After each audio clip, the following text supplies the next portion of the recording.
Oui, bonjour et bienvenue à notre réunion d'aujourd'hui. Merci beaucoup de votre disponibilité.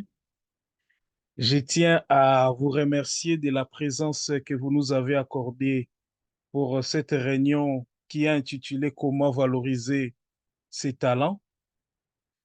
Donc, comme il s'est dit souvent, je tiens premièrement à remercier Maman Annick et le pasteur pour la confiance qu'il m'a accordée. Je vous remercie aussi de votre présence, du fait que vous vous êtes donné la peine de venir à cette réunion. Merci beaucoup. Donc, notre sens de séjour est intitulé Comment valoriser ses talents. Donc, je me présente pour ceux qui ne me connaissent pas. Je suis Junior Perret. Donc, comme il s'est dit souvent, la différence entre ceux qui réussissent et ceux qui échouent, c'est les plans. Premièrement, je vais faire une brève présentation me concernant, parce que rencontrer quelqu'un, c'est un événement, le connaître, c'est un processus. Au cours de cet échange, nous allons un peu faire connaissance, un peu, pas en profondeur, mais nous allons nous connaître, ce que nous faisons et ce que je suis, brièvement. Et comme on le dit souvent, si le but d'une chose n'est pas connu, son habit est inévitable. Nous allons dire le pourquoi de cet échange. Et troisièmement, nous allons donner la définition des concepts parce que, comme il s'est dit souvent, lorsque les concepts est erroné, les résultats seront infailliblement erronés. Et nous allons pouvoir, pour valoriser, il faut d'abord identifier. Après, nous allons finir par nous allons parler de la valorisation des talents et nous allons faire la conclusion. En ce qui me concerne, moi, c'est Junior Perret. Je suis auteur et initiateur du concept Vision Biosphère, voir la vie dans toutes ses possibilités. Donc, comme je l'ai présenté bien, donc Vision Biosphère est la structure qui nous accompagne, par lesquelles nous publions nos livres et par lesquels nous faisons tous les échanges comme nous sommes en train de les faire aujourd'hui. Donc, je suis auteur et initiateur du concept Vision Biosphère. Vision qui veut dire l'image mentale de ce que l'on veut entreprendre et ou voir la fin au commencement. Et la biosphère qui est un terme tiré de l'écologie, qui veut dire là où la vie est possible en permanence. Bio qui veut dire vie, sphère qui veut dire espace. Donc, chez Vision Biosphère, dans la vie, tout ce que nous allons faire d'une manière générale, nous allons le faire. Il y a trois éléments qui interviennent. Si vous voulez faire quelque chose, premièrement, comme je le disais, la vision. Donc, à l'image mentale de ce que vous voulez entreprendre, voir la fin au commencement. Et dans cette vision-là, vous aurez des possibilités qui s'offrent à vous. C'est comme quand vous allez quelque part, vous savez tous les chemins par lesquels vous allez passer. Vous allez voir les chemins qui vous facilitera plus la vie, qui vous permettra d'arriver un peu plus vite. Après avoir eu ces possibilités, vu ces possibilités-là, vous allez finir par l'action. Et comme on le dit souvent, une vision sans action n'est que rêverie, et des actions sans vision ne sont que des passe-temps. Et donc, d'où notre slogan, voir la vie dans toutes ses possibilités.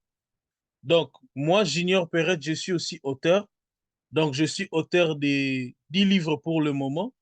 Donc, je vais présenter deux ou trois livres. Mon premier livre est intitulé Comment réussir avec les autres, les relations humaines comme une arithmétique. D'une manière générale, beaucoup de gens se plaignent qu'ils n'ont pas de bons amis, n'ont pas de bons camarades, n'ont pas de bonnes relations.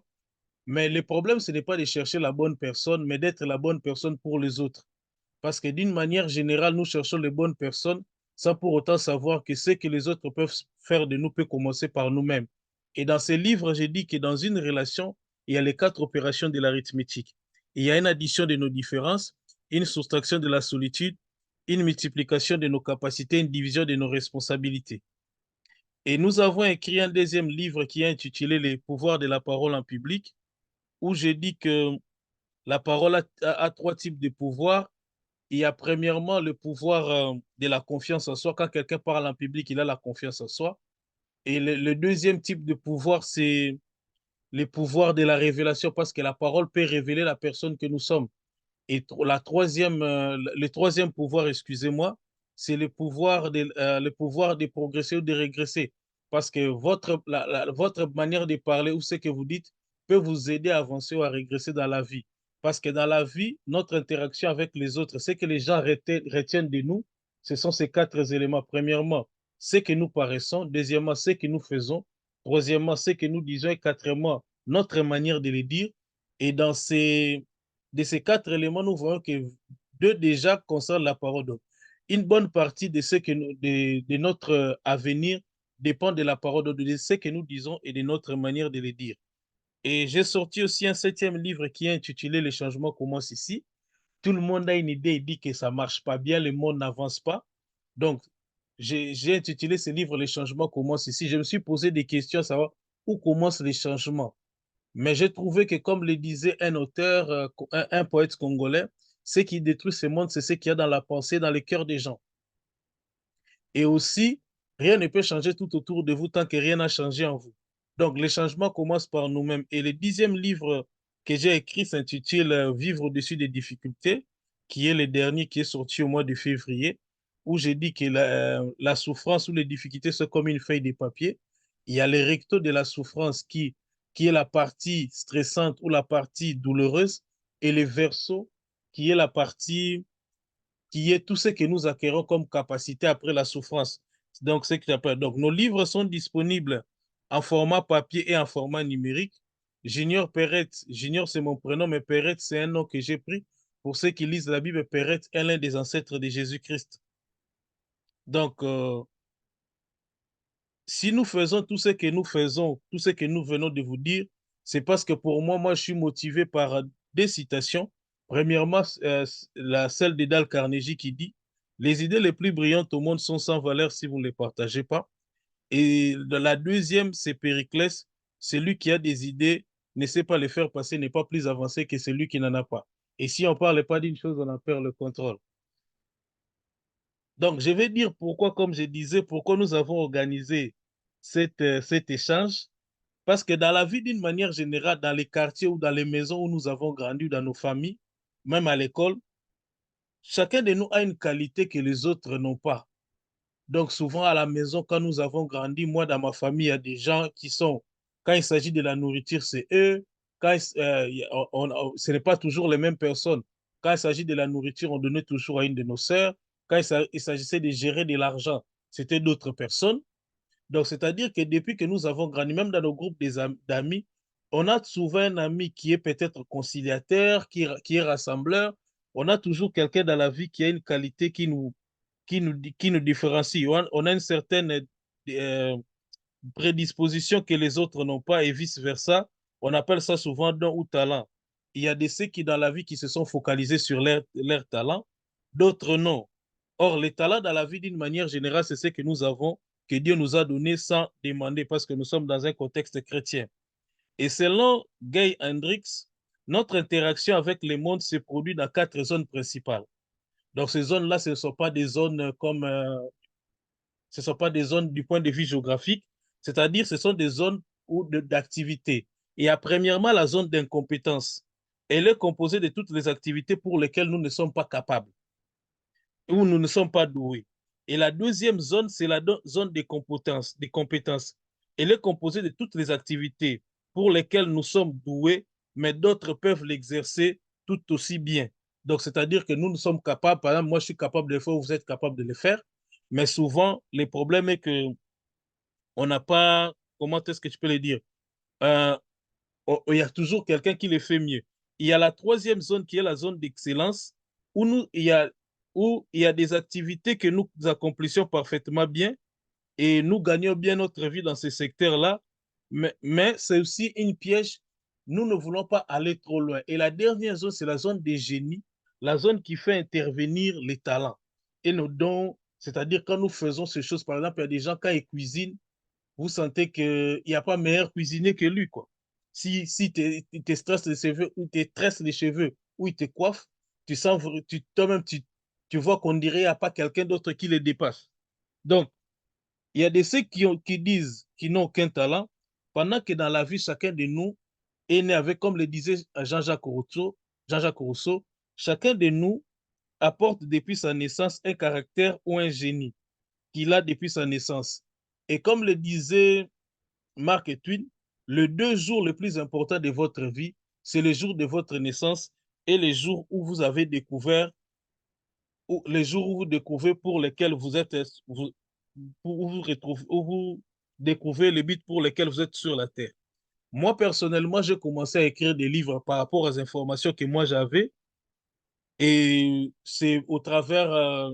donc, j'ai commencé parce que j'avais lu un jour dans la Bible qu'il est écrit ce que je te dirais. Et moi, je me suis mis à écrire plus mes réflexions et tout ce que je sentais qui était utile pour ma vie. Et j'ai écrit mon premier livre. La plupart des cas, beaucoup de gens ne savaient pas que j'étais en train d'écrire. Mais après, il y a certaines personnes qui se sont... Il y a seulement une personne qui savait que j'écrivais. Mais d'autres personnes, quand j'ai leur envoyé des SMS ou j'ai posté mes messages sur Internet, il y a même quelqu'un qui m'a dit, quand le jour où je lui ai présenté mon livre, il m'a dit, je savais que... comment est-ce que quelqu'un peut écrire des messages aussi qui touchaient comme ça? C'est qu'il a quelque chose qui faisait. Aujourd'hui, je vois un livre, donc je ne m'étais pas trompé. Donc, si nous avons organisé, comme je le disais, nous sommes dans notre partie des pourquoi, si nous avons pour lesquels nous échangeons aujourd'hui, c'est aussi le premier but que nous avons, c'est chasser l'ignorance. La Bible dit dans 1 Corinthiens chapitre 12, verset 1, pour ce qui concerne les dons spirituels, je ne veux pas que vous soyez dans l'ignorance. C'est-à-dire souvent, quand on parle des talents, on a souvent, comme on appelle ça, il y a toujours des concepts erronés. On a une certaine ignorance. Et la première des choses que nous venons aujourd'hui, c'est pour chasser l'ignorance et ajouter la connaissance. Parce que l'apôtre Pierre dit, dans 2 Pierre chapitre 1, 5 à 7, à cause de cela, faites tous vos efforts pour joindre à votre foi la vertu et la vertu la connaissance. Donc, aujourd'hui, nous sommes venus ajouter de la connaissance. Et une des choses qui détruit nos vies, la Bible dit dans Amos, dans Osée 4 et 6, mon peuple est détruit parce qu'il pas il manque de l'argent, mais parce qu'il manque de la connaissance. Parce que la Bible dit dans Osée 4 et 6, mon peuple est détruit parce qu'il manque de la connaissance. Puisque tu as rejeté de la connaissance, je te rejetterai. Tu seras dépouillé de mon sacerdoce. Tu as oublié la loi de ton Dieu, j'oublierai aussi tes enfants. Dans ces versets il ressort les conséquences des manques de connaissances. Premièrement, la destruction. La destruction qui n'est pas seulement immédiate, mais c'est une destruction progressive. Tant que vous ne connaissez pas une chose, tant que vous n'avez pas assez de connaissances, au fil des temps, si vous ne savez pas comment l'utiliser, ça va perdre sa valeur et notre vie est détruite à petit feu. La deuxième des choses, c'est être rejeté. C'est-à-dire comme étant irrécupérable parce que dans la vie, d'une manière générale, vous êtes utile par vos connaissances et on se souvient d'un homme de la solution soit de la solution qu'il a apportée ou du problème qu'il a causé. Donc, or, la connaissance nous amène vers les solutions et non vers les problèmes. Et la troisième conséquence, c'est être dépouillé de son sacerdoce. Cela veut dire au service de l'Éternel, où nous connaissons pas notre destin ni notre destinée. Et l'oubli de nos enfants. Quand vous-même vous êtes ignorant, il y aura une génération qui viendra après vous qui sera des ignorants. Voilà pourquoi parmi nos objectifs, premièrement, c'est de chasser l'ignorance. Deuxièmement, c'est de connaître et comprendre les buts de notre existence. Parce que Jésus-Christ, lorsqu'il est venu, il a dit aux vignerons, voilà 3 ans que je cherche des fruits dans ces figuiers. Dans Luc 13, verset 7, je n'en trouve point. Coupe-les, pourquoi occupe-t-il la terre inutilement? Donc ici, on se conscient, Jésus martèle sur l'utilité. Parce que comme je le disais au début, si le but d'une chose n'est pas connu, son habit est inévitable. Or, la Bible dit, Dieu a fait tout pour un but. Même les méchants pour le jour du jugement. Aujourd'hui, si je vous posais des questions, nous aussi, nous sommes dans un contexte chrétien. La Bible dit que lorsque Jésus est venu, Jésus disait toujours que je suis le pain de vie. Je suis la lumière du monde. Jésus connaissait le but pour lequel il était venu. C'est pourquoi il dit, l'Esprit du Seigneur est sur moi, il m'a oint pour annoncer la bonne nouvelle. Jésus connaissait le but. Aujourd'hui, si nous nous disons que nous sommes réellement les disciples de Jésus, nous devons connaître le but pour lequel nous sommes sur la terre. Si je vous donnais un téléphone, vous allez dire que c'est pour communiquer. Si je vous donnais un stylo, vous allez me dire que c'est pour écrire. Mais si je vous pose des questions, pour quel but vous vivez sur la terre? Beaucoup me diront, non, je suis venu seulement accomplir la mission. Quelle est la mission pour laquelle Dieu t'a appelé? Et le troisième objectif, c'est de découvrir et de confirmer, et de rappeler l'existence de nos talents. Parce que dans Juge chapitre 6, Gédéon avait la force, mais il lui-même ne savait pas. C'est pourquoi quand Dieu l'appelle dans Juge chapitre 6, il dit vaillant héros. Parce que vous savez, il y a des choses pour lesquelles nous faisons ça pour autant nous nous rendre compte, mais ce sont des qualités que Dieu a mis en nous. Pourquoi Dieu l'appelle vaillant héros?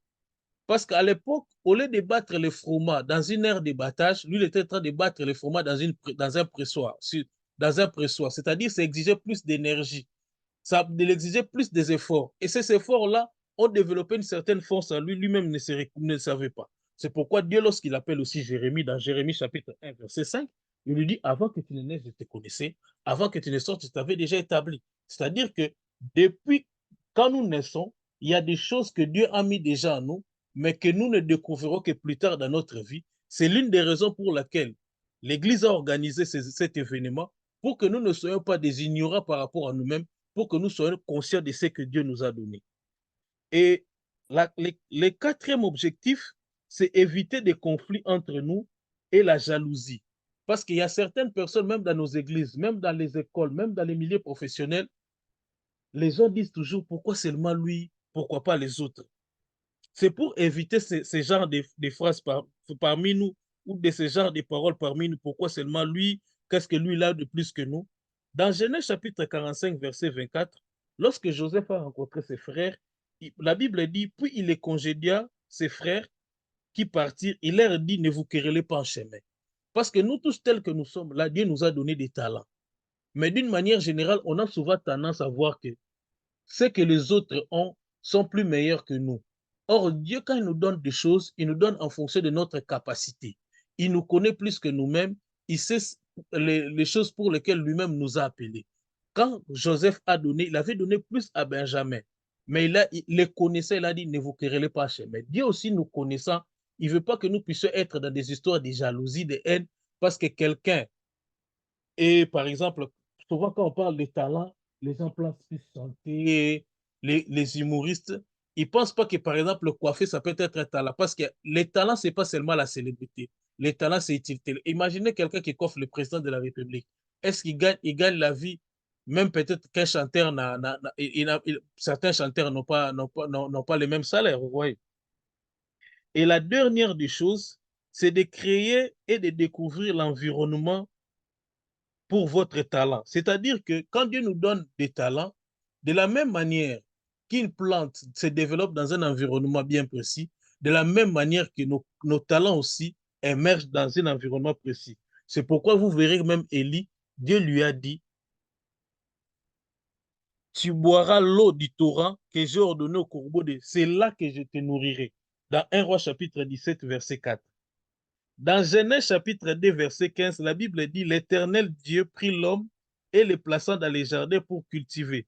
C'est-à-dire Dieu même lui-même, pour que l'homme puisse bien vivre, il a placé dans les jardins. C'est-à-dire vous devez avoir un environnement dans lequel où vous allez faire, vos talents vont se développer. Maintenant, nous allons passer à la définition. Quand vous voyez il y a une dame qui joue au violon et il y a la valorisation.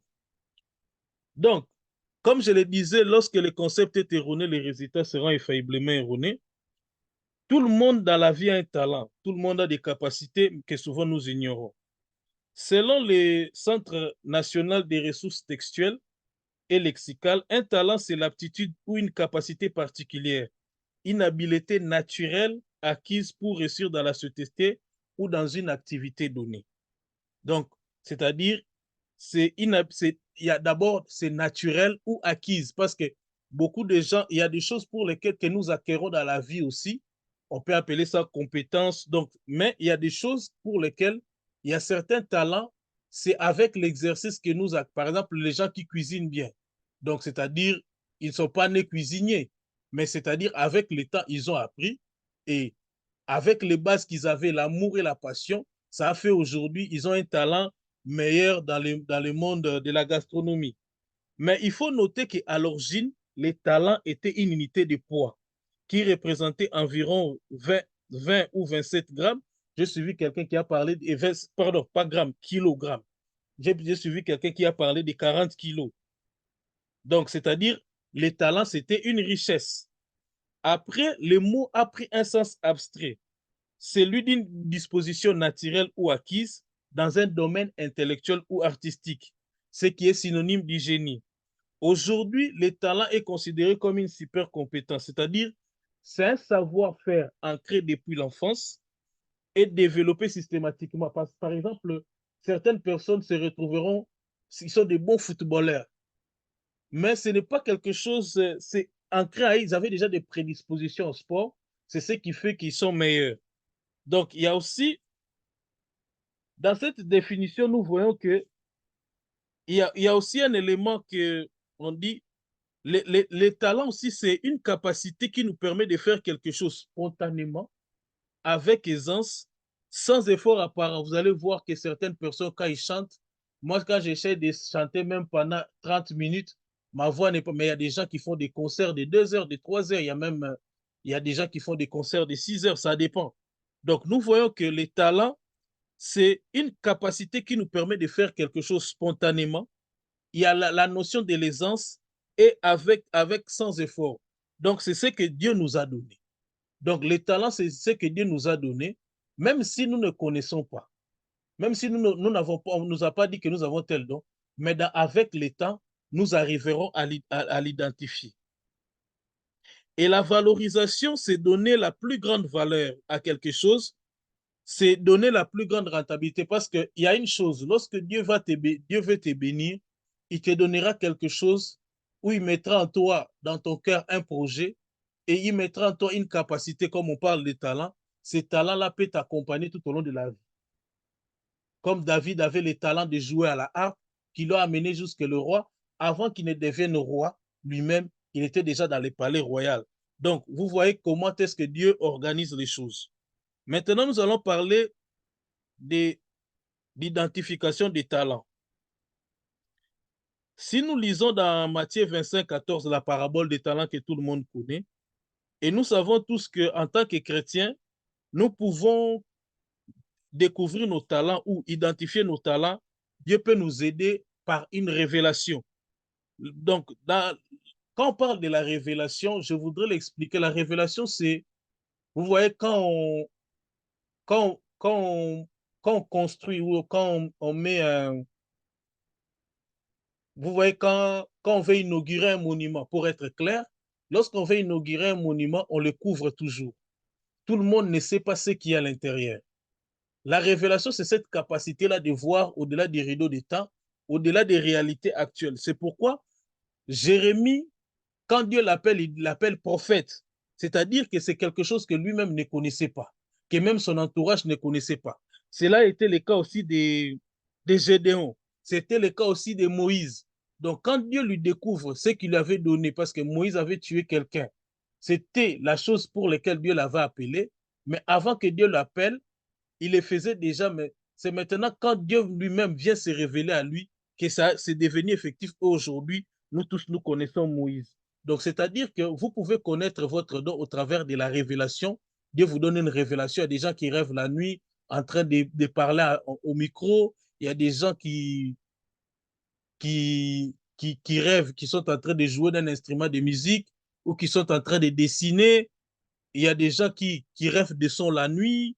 Par exemple, il y a des gens qui rêvent de son la nuit, ils commencent à jouer à la guitare et c'est devenu des cantiques ou il écoute l'adoration comme certains, ils disent, j'ai écouté des anges en train de chanter.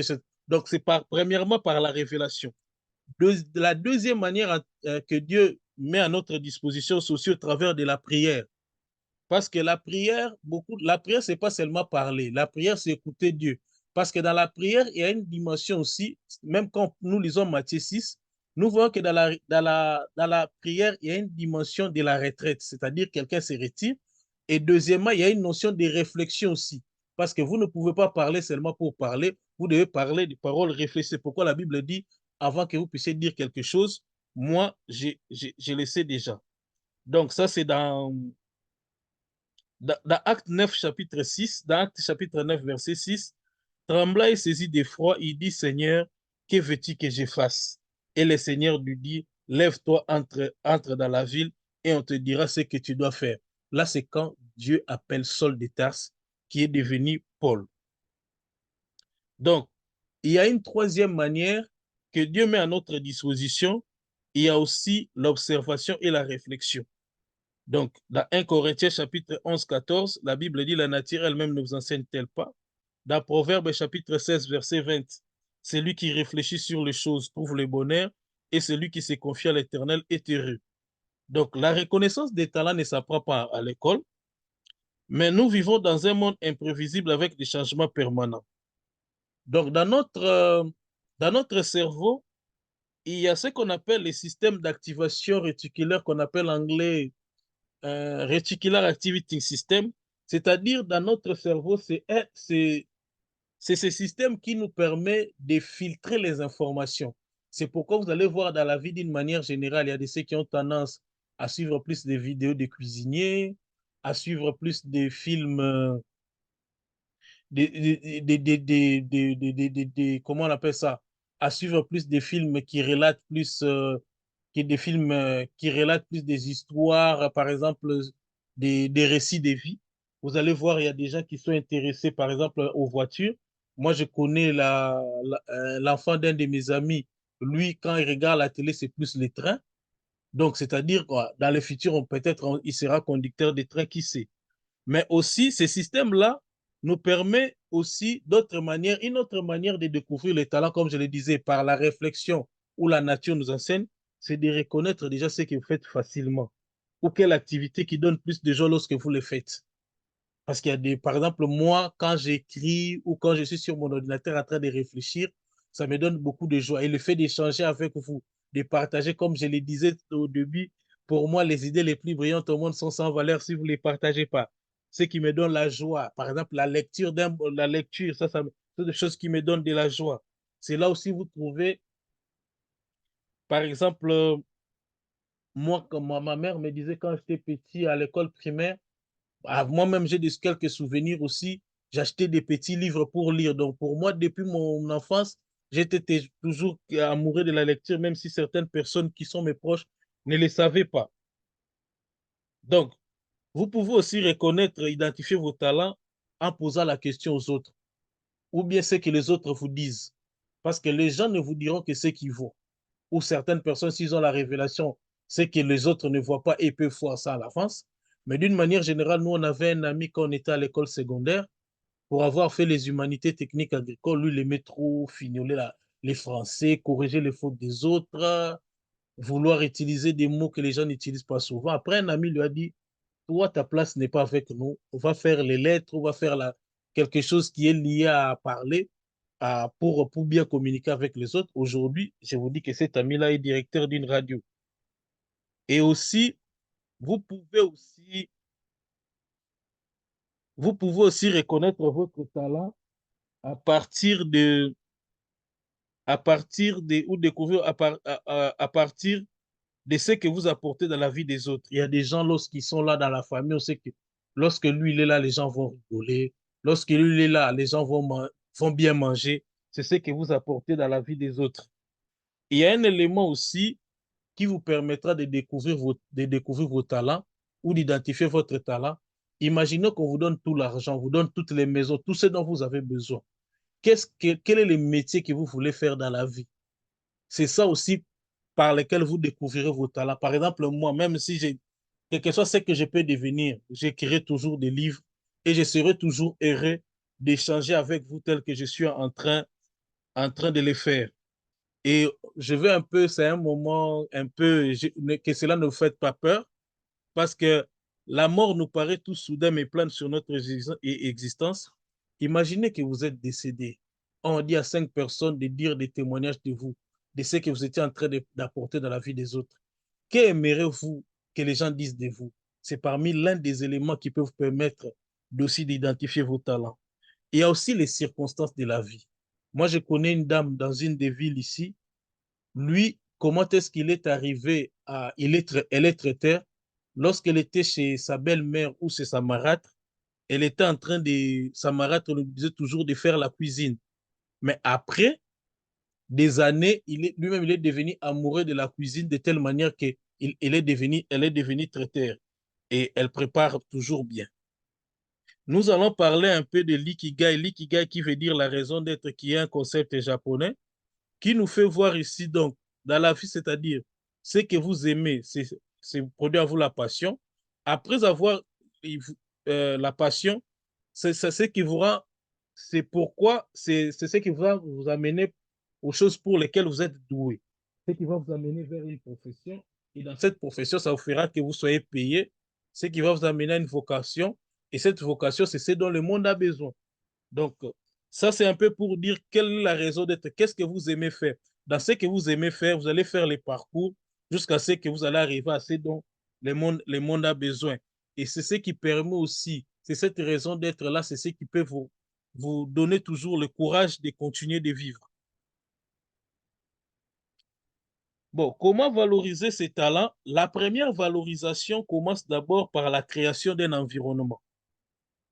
Nous allons parler de trois types d'environnement. Nous allons parler premièrement de l'environnement personnel et humain. Après, nous allons parler de l'environnement de l'environnement matériel. Après, nous allons parler de l'environnement géographique. D'une manière générale, il y a un auteur congolais qui s'appelle Zamenga Betokezanga. Donc, il dit que dans la vie, ce qui fait le dynamisme d'une personne, c'est premièrement ce qu'il a reçu des gènes, deuxièmement son environnement et troisièmement l'effort personnel. Et lui donne des coefficients, il dit 10% l'hérédité, 30% l'environnement et 60% l'effort personnel. L'environnement dont nous parlons, c'est l'environnement qui vous permet de manifester vos talents. C'est-à-dire, comme le disait Maya Angelou, il faut créer un milieu qui stimule la nouveauté en matière de réflexion, de perception et de questionnement. Et l'environnement humain, premièrement, c'est l'environnement au niveau personnel. Qu'est-ce que vous dites que vous-même vous êtes? C'est pourquoi Jésus lui-même disait qu'il était le pain de vie. Il était la lumière du monde. Je suis venu faire l'œuvre de mon Père. Et comme le disait John Maxwell, il y a dans chaque individu 6 personnes. Suivante, il y a celui que vous présumez être, celui qu'on s'entend que vous soyez, ce que vous étiez, ce que vous êtes et ce que vous pensez être et ce que vous êtes véritablement.